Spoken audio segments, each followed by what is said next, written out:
Hello, hope everybody's doing well. Today we are going to be talking about participating in groups today. So chapter 16 will be participating in groups and teams. Chapter 15 will be group and team communication. These chapters are usually vitally important. For this class is usually we would have a group speech at the end of the year that would serve as our final exam.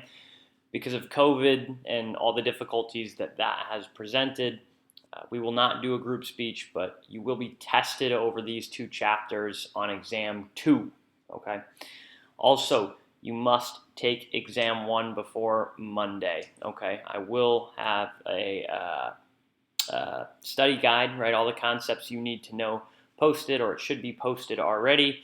And I will give you the password to the exam. It is open note, and you can take it at your own leisure, okay? So let's dive into chapter 15 here as we talk about group and team communication. Okay, the first distinction I want to draw is a distinction between a group and a team, okay? A group is a collection of individuals who influence one another, have a common purpose, take on roles, are interdependent, and interact. That word interdependent, right? What does that mean? That means that I rely on somebody else to do my job, and they rely on me to do their job, right? If they screw up, it affects me. If I screw up, it affects them. It's interdependence, okay? A team is a special form of group that is characterized by close-knit relationships among people with different and complementary abilities and a strong sense of identity, okay?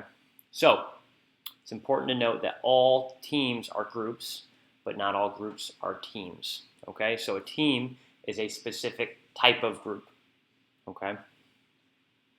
Another concept that goes along with groups and teams, and this is probably the most counterintuitive concept we'll discuss in this class, it really is kind of the opposite of what you would expect, is this concept of non-summativity, okay?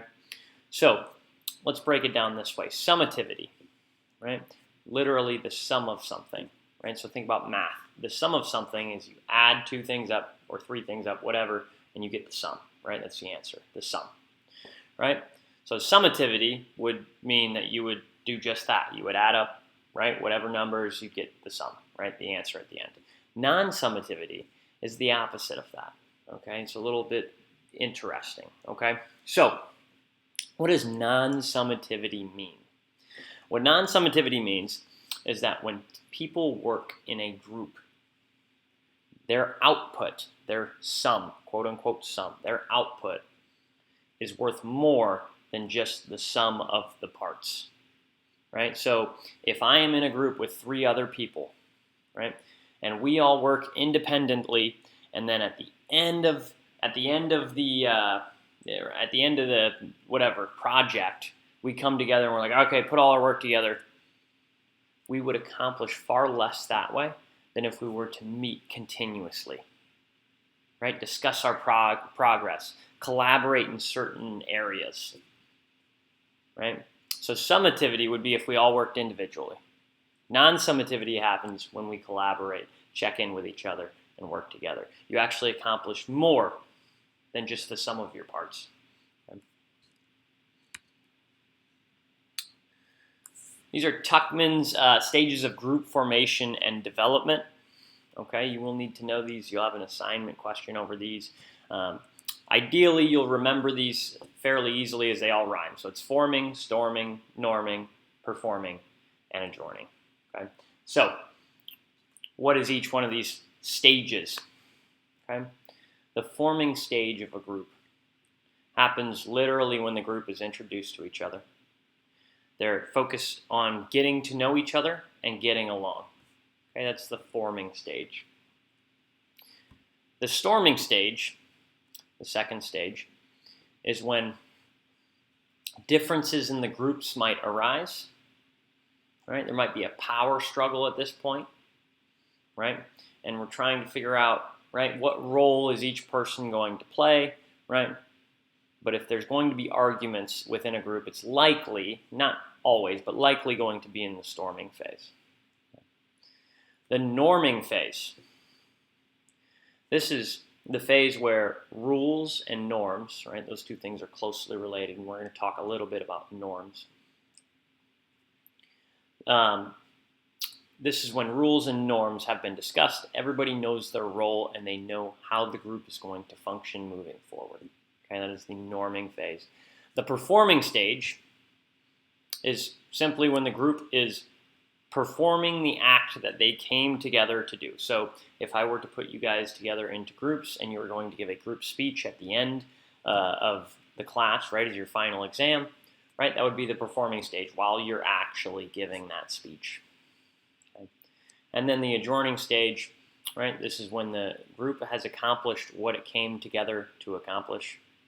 It dissolves and goes its separate ways. Okay. Group norms. Okay, there are two types of norms. Okay? Formal norms and informal norms. Right, and this goes back to our norming stage here, right? So formal norms are explicitly stated, whereas informal norms are implied. So if I were to explicitly state to my group, hey, if we set a meeting time of 6 o'clock, it's very, very important that everybody arrives prior to them, right? Everyone's time is valuable. Can we all agree, right? We are now going to be on time to every meeting or early. And everybody agrees, right? That's now a formal norm. It's been explicitly stated, and the group has agreed to it. It's now a formal norm, right? An informal norm, on the other hand, is just implied, right? So if I'm meeting with a group, and suddenly I call somebody a name, I call them a jerk or whatever, right? And the rest of the group is like, oh my gosh, wow, I didn't think we would call names in this group, right? I just assumed we wouldn't, right? That would be an informal norm, right? Now, the more you can have formal norms, generally speaking, the better off your group is, right? Because again, with informal norms, there can be that confusion, right? And people may have different ideas of what our informal norms actually are simply because they're implied rather than explicitly stated. 3 characteristics and variables of small groups: interdependence, commitment, and cohesion. Okay, we've already briefly talked about interdependence, right? How I rely on somebody else in the group to do their job, right? And vice versa, right? So generally, high-functioning groups have a good level of interdependence. Commitment. This one's really interesting. Studies show that groups who have a similar level of commitment tend to function better than groups who do not have a similar level of commitment. And so what they found was that groups who have group members who all have a high level of commitment, right, are obviously, that makes sense that they would be the best, most high-functioning groups, right? However, the interesting findings on these studies are that actually groups with group members who all have consistently low levels of commitment function better, accomplish more than groups who have an uneven level of commitment, right? So maybe they have one group member who's not very committed, one who's like just, kind of committed, and one that's super committed. They actually perform worse than a group that simply has 3 members who are all have a low level of commitment. Really interesting, right? And generally speaking, you could hypothesize that the reason that this is because when people have different levels of commitment, it actually hurts the group culture. There's tension built up, and therefore it actually hurts the group's cohesion. Cohesion just refers to how easily people work together. Right? If you haven't had this experience yet, you may have. If you haven't had it, you will at some point in the future. You'll probably work with somebody who you're like, oh my gosh, I just don't want to work with this person. We don't jive. We don't get along. Right? That's what cohesion is really, really referring to, how easily the group works together. Okay, group culture. We're just going to touch briefly on group culture. Group culture is a pattern of values, beliefs, norms, and behaviors shared by group members that shape the group identity. Why is group culture actually important? Well, it's important because if I have different values, beliefs, and norms, right, and behaviors than the next person, right, again, it creates that tension, right? And we may be disagreeing on something that we disagree on a fundamental level. It's simply because I value something that the other group member does not. And so having that conversation of what is our group culture going to look like? What is our group values, beliefs, norms, right? What are proper behaviors for a group member, right? Because then we can actually point back and say, hey, we said we value this, and you're clearly not valuing this right now. Whereas if I value something and a different group member does not value it, I can't point back and be like, well, we said we were going to value this. Well, no, that's simply my value. Okay? So discussing that group culture is very, very important. Two types of groups: primary groups, secondary groups. Okay. A primary group is a group that exists for the relationships within it. Okay, so if you are close with your family or you have a really close group of friends, right? Those are primary groups. The reason those groups exist is because you enjoy the relationships within them. A secondary group exists to accomplish a specific task or goal. So if you think about athletic teams, those would likely be secondary groups. When I played soccer at SIU, we were brought together to win games, right? We wanted to win a national championship for Division I soccer, right? That was our goal. That's why we were brought together, was to win games. Now, along the way, we slowly became a primary group as well, right? So we were a primary and a secondary group. But again, if you're brought together to accomplish something, you're a secondary group. So, a little bit of group advice. Again, if we were doing group speeches, this would be a little bit more important, but my goal is that you can take this advice and apply it to groups that you're in the future, okay? First, lay the foundation of the group while forming, learn about each other's strengths and weaknesses, norm early, and have formal norms. I want to share a little story with you guys here. When I was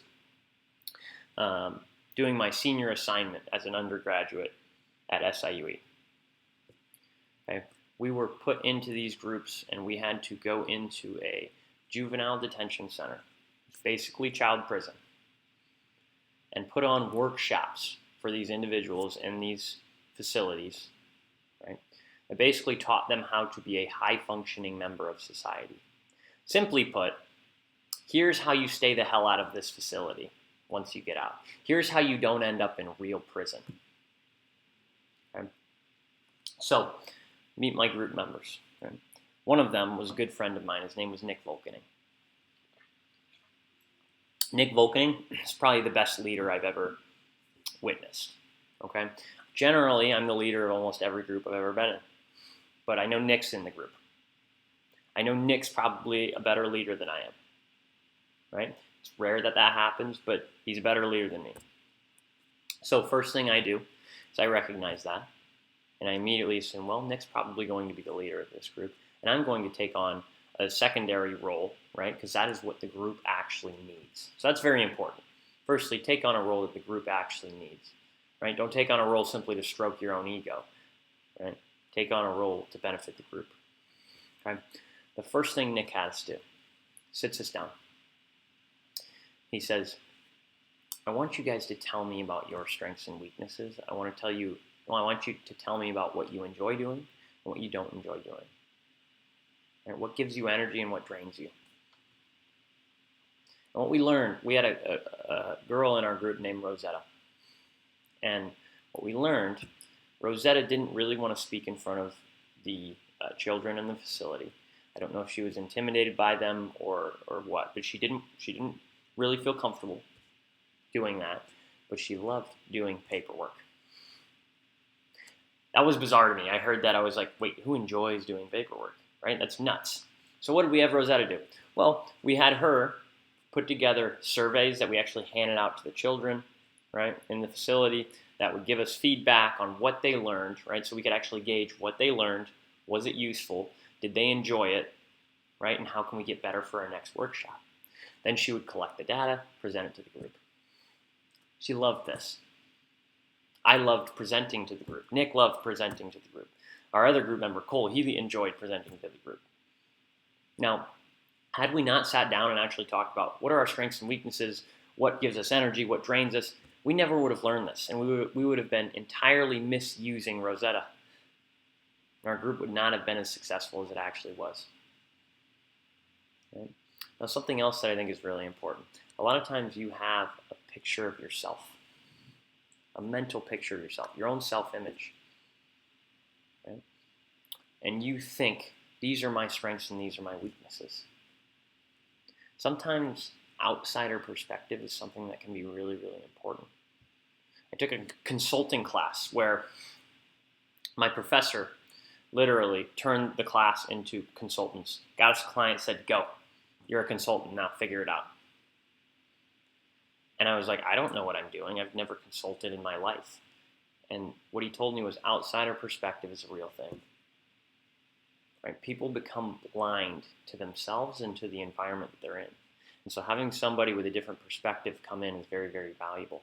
And it's the same thing here. What I think my strengths and weaknesses are, the people around me, my friends, right? Nick, because I knew Nick. I already knew him.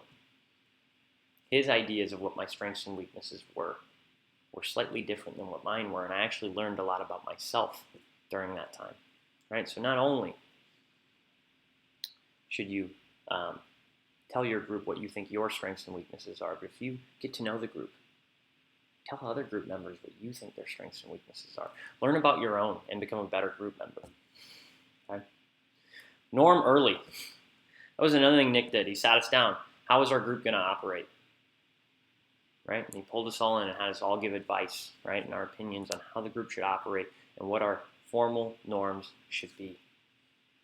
Right? It's really, really important because, again, it gave us a clear picture. Each member had a clear picture of, hey, here's the way I'm supposed to operate. Here's what will be best for the group moving forward. Okay? So that's my advice for you guys. Okay, that's chapter 15. Let's jump into chapter 16 here. I'm continuing with groups and teams. We're going to talk a little bit about leadership in this chapter. Okay, leadership is an influence process that includes any behavior that helps to clarify a group's purpose or guide a group to achieve its goals. Okay? So I think it's important to note that you don't necessarily have to be a leader or the leader of a group to exhibit leadership, because anybody can exhibit behavior that helps clarify a group's purpose. Right? Anybody can act in a way, any group member can act in a way that actually guides a group to achieve its goals. Right? And that's what leadership really is. Okay? So again, it goes back to that group where, again, I'm generally, I feel I'm a pretty good leader. Right? And I'm generally the leader of most groups I'm in, almost every group. But I knew Nick was a better leader than I was. Right? So know who you are. Right? And again, assume a role that helps the group reach its goals. That's actually a form of leadership, because me taking that role actually helped clarify the group's purpose and help the group achieve its goals. Right? So I'm exhibiting leadership by taking a backseat and actually not being the leader of the group. Okay? So how do we identify leaders in groups? Well, the first way is we usually just see who actually assumes the leadership role, who has the confidence to kind of step up. And this leads into the real world, because your confidence in yourself is going to be a major determinant of how successful you're going to be in the real world. Right? If you walk in for a job interview and somebody asks, hey, why do you think you'd be a good fit for this position here? Right? Do you think you'd be good at it? And you're like, well, I don't know. I mean, I think I might be good at it. I guess I'll show up on time, Right? That doesn't exude confidence at all. But if somebody asks you that same question and you say, I'd be fantastic at this job, let me tell you why. I mesh with the group culture you have going here. Right? I know these are your values and beliefs. Right? I believe those same things.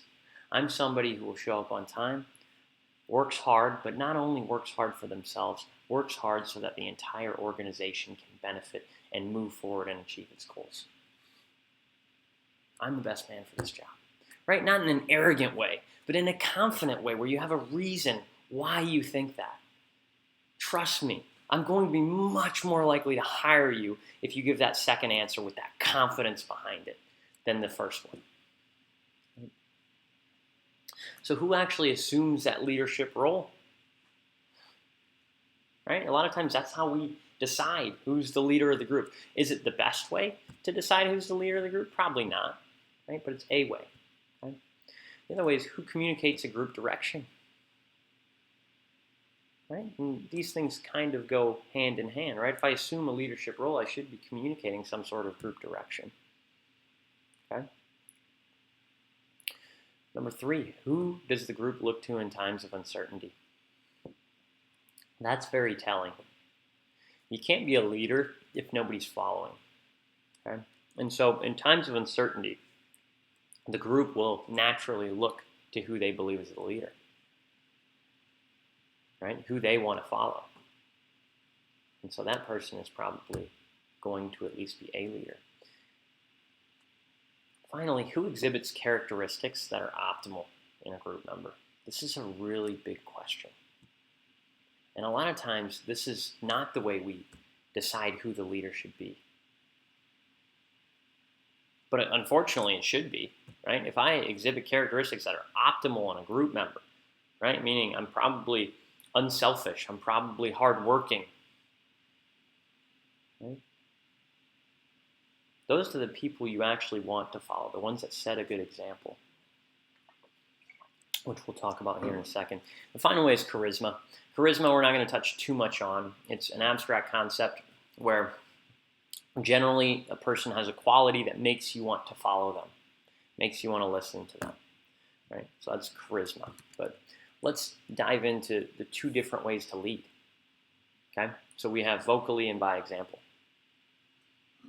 Now, leading by example, what does that look like? Let's go back here. Who exhibits characteristics that are optimal in a group member? Right? If I'm doing all the things that a group member should do, exemplary, right? I'm probably leading by example. Right? I think about when I was in college playing soccer at SIUE, right? I led both by example and vocally. But I started by leading by example because if I led by example, people would listen when I talked. If I worked harder than everybody else, people had to listen when I talked. Right? Now is how you got people to follow you because again, you don't lead if no one's following you. Okay? So how do you lead vocally? Well, you probably communicate some sort of group direction. Right? You help shape the group culture.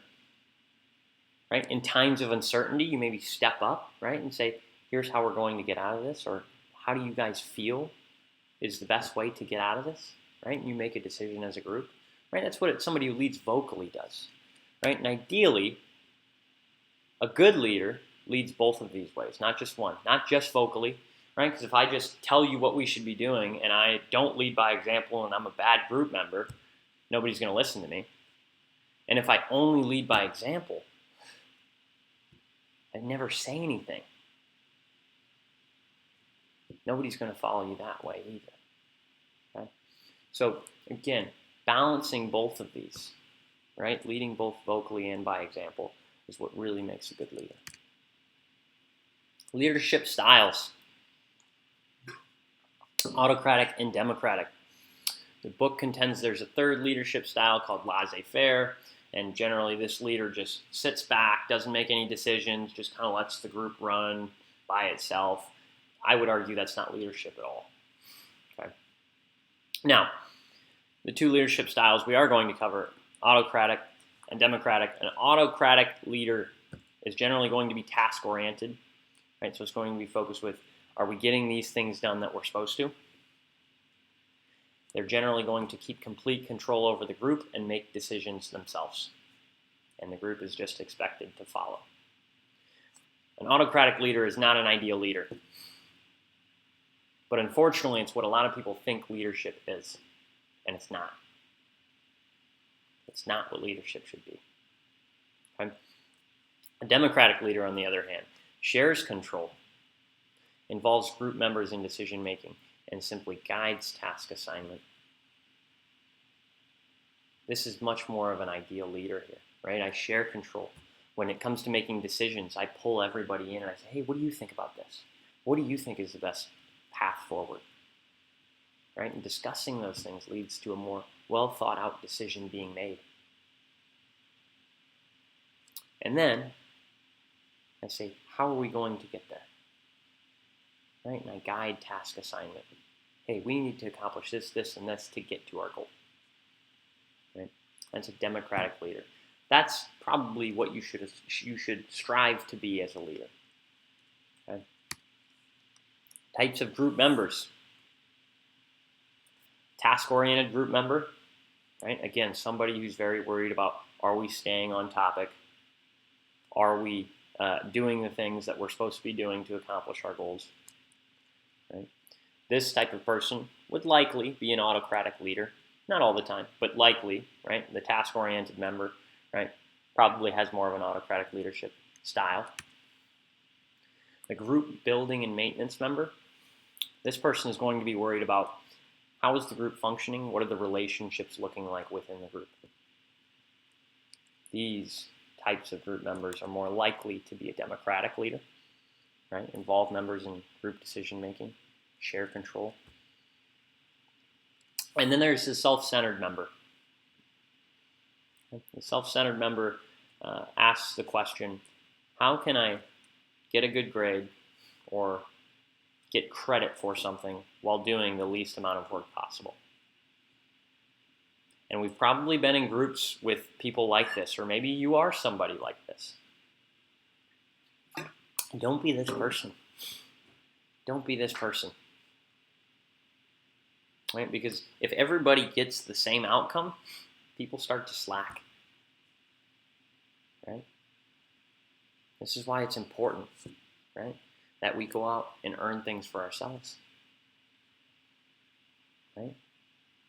Self-centered members ruin groups where everybody gets the same outcome. That's why they don't work. Okay. Group and team building. A little bit of advice. Right? So again, we've already talked about it. Assume a role that the group needs. Not a role that strokes your ego, makes you feel good about yourself, makes you feel really important. Assume a role that's going to actually benefit the group. Right? Assume a role that the group needs you to. Set goals and develop an action plan. Right? So you set a goal and you say, here's how we're going to get there. Right? We're going to do this, this, this, this. That's going to lead us to our goal. Right? That's what an action plan or a plan of action is. Note, it is rare that all group members participate equally. It's rare that that happens, but it's what we should strive for, right? Especially if you're a democratic leader, you should strive to pull in those different opinions, especially when we're talking about group decision making, right? And somebody's being really quiet. Maybe you're the leader who says, hey, Sean, what do you think about this? Right? There's been a lot of talk this way and that way. What do you think? What's your perspective? Because again, that leads to a more well thought out decision making. Okay? It's important that we voice our opinions, but don't over voice it. I've been in so many groups where a group member is so passionate about making a certain decision that they intimidate the rest of their group members into actually agreeing with them. So 2 things. Don't over voice your opinion. Right? Certain people, right, they're quick to talk, others are quick to listen, right? But don't over voice your opinion. And secondly, don't be afraid to speak up and disagree with a group member. Right? Voice your opinion. Don't over voice it. Okay. Things a leader should be concerned with. 3 things. Task orientation. Are we staying on task? Are we accomplishing the things we need to accomplish? Are we getting the things done that we need to get done? Relationship orientation. How's the group functioning? What are the relationships like within it? Right? So how are people working together? Right? Is there collaboration happening? And power distribution. Who holds the most power in the group? Because again, ideally, we're seeking to give everybody a voice within the group and a certain level of power within the group. We don't want lopsided power. We don't want an autocratic leader or group member who just is taking control of everything. Right? We want roughly close to an equal power distribution. Okay, we're going to talk about reaching group consensus. Okay, so what is group consensus? Consensus is when you're making a decision and every group member feels that they've had the opportunity to say their piece and they have accepted the decision the group has made moving forward. Now, a unanimous decision and a group consensus, these aren't synonymous, meaning you don't have to make a unanimous decision to reach group consensus. A unanimous decision says everybody agrees this is what we should do and we do it. Group consensus, right, doesn't require that. That could be group consensus, right, if you make a unanimous decision. But group consensus can also mean that group members actually disagree, but every one of them feels like we've talked through the scenario, right, and I'm at peace with the decision that the group has made. Okay? So how do you reach group consensus? You avoid discussing things that are not actually relevant to the topic. You strongly encourage every group member to give input and suggestions. Again, because how would I feel like I've actually given my piece, right, if I don't actually give input? You promote dialogue and debate. Debate's a good thing. Dialogue and debate are good things. Right? And sometimes they lead to conflict. And we all always assume as humans, we're like, conflict's such a bad thing. It's not. As long as you have two mature people who know how to handle conflict, it can actually be a very healthy, good thing. Right? Because it can actually lead to diverse thought processes, which are very, very good. Okay. And I put don't be sensitive in all caps there. Because so many times I've been in groups where group members disagree. Somebody speaks loudly, and here's what we should do. And then somebody says, well, here's what I think we should do. And they disagree. And immediately, the first person who spoke is like, wow, I can't believe they just undermined everything I just said. You know what that group member is doing? They're being a self-centered group member. Right? Let's go back here. Self-centered group member. They're worried about themselves rather than the group.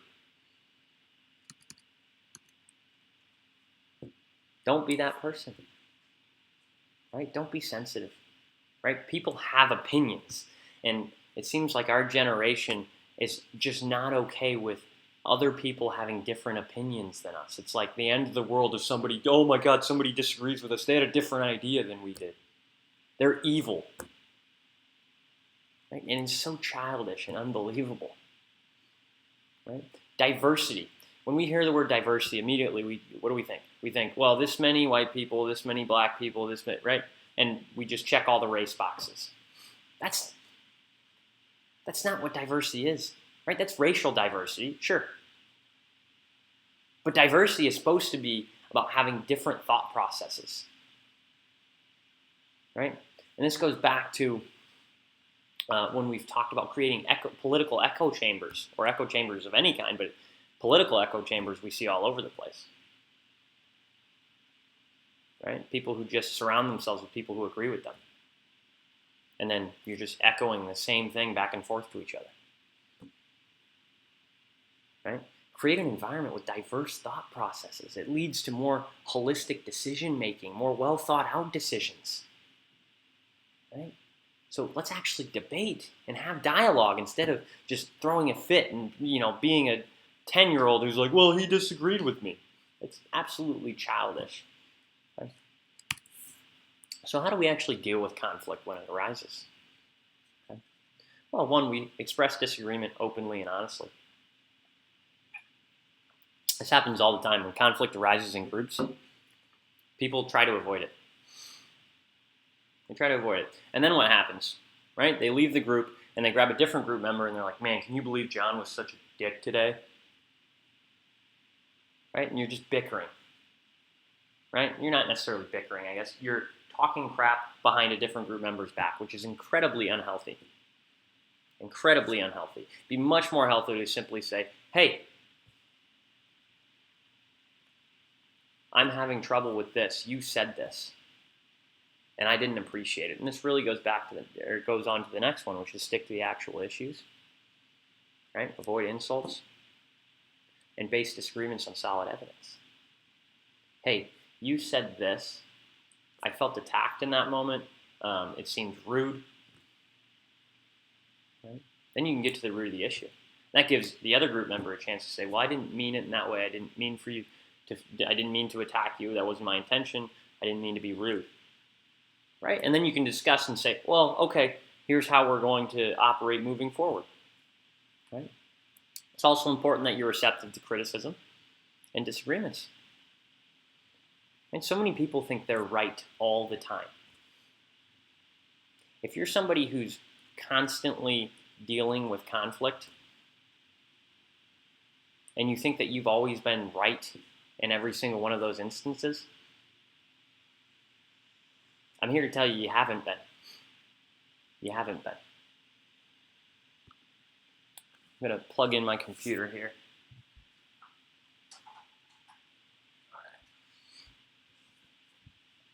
Right? So be receptive to criticism. Because if you are, you can ideally become a better group member, a better person. Right? And maybe avoid conflict in the future. Right? Not all conflict. Maybe some unnecessary conflict. Right? Always remain calm. Negotiate differences. Right? There's going to be some give and take.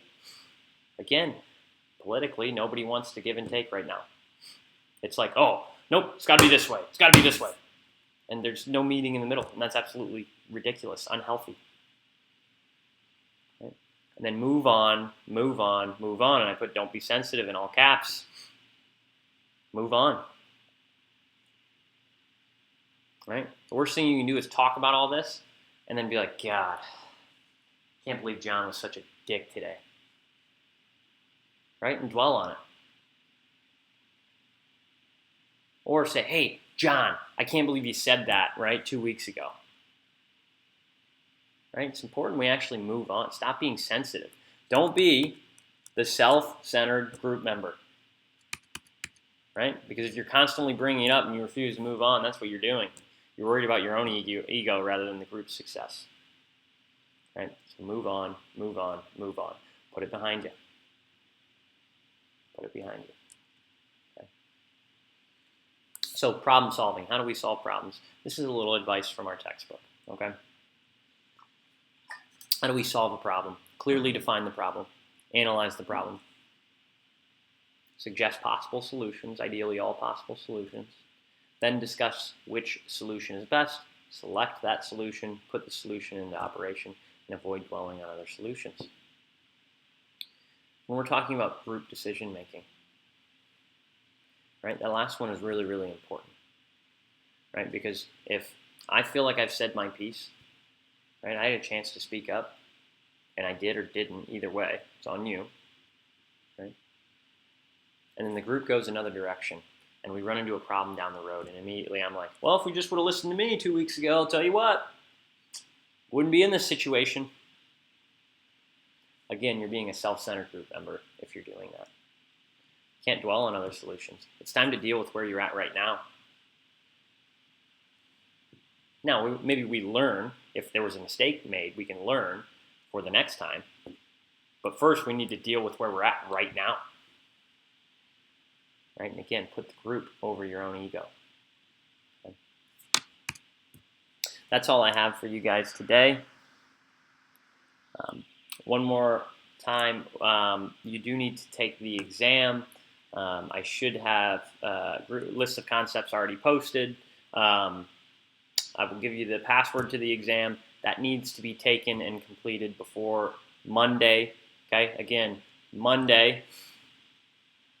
We are Group A is presenting informative speeches. Wednesday, Group B is presenting informative speeches. Okay. Also, there is a journal due that will also be due prior to Monday. that I have posted about as well. So make sure you get all these things done. I know it's a busy time in the semester right now, but let's push through to the end here.